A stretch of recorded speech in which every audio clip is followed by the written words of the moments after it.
জাতীয় নেতা শেরে বাংলা একে ফজলুল হকের ৬২তম মৃত্যুবার্ষিকী উপলক্ষে ঢাকা বিশ্ববিদ্যালয়ে তার সমাধিতে শ্রদ্ধা নিবেদন করেছে আওয়ামী লীগ সহ বিভিন্ন সহযোগী সংগঠন।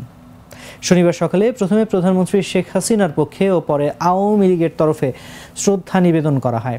আওয়ামী লীগের সাধারণ সম্পাদক ওবায়দুল কাদেরের নেতৃত্বে এ সময় দলের জ্যেষ্ঠ নেতারা উপস্থিত ছিলেন। এ সময় সাংবাদিকদের এক প্রশ্নের জবাবে আওয়ামী লীগের সাধারণ সম্পাদক এবং সড়ক পরিবহন ও সেতুমন্ত্রী বলেন, দাসত্বের বিষয়টি এ তকমাটি বিএনপির সঙ্গে লেগে আছে। তারা এই দাসত্ব করে ক্ষমতা পাওয়ার জন্য।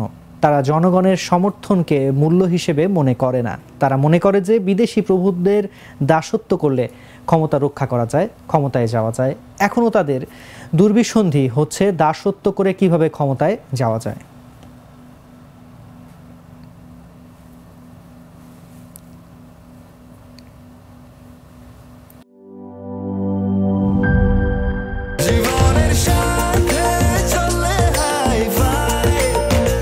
স্বাস্থ্যকর অল টাইম ফ্যামিলি কেক, সব সময় অল টাইম হেলদি লাইফ।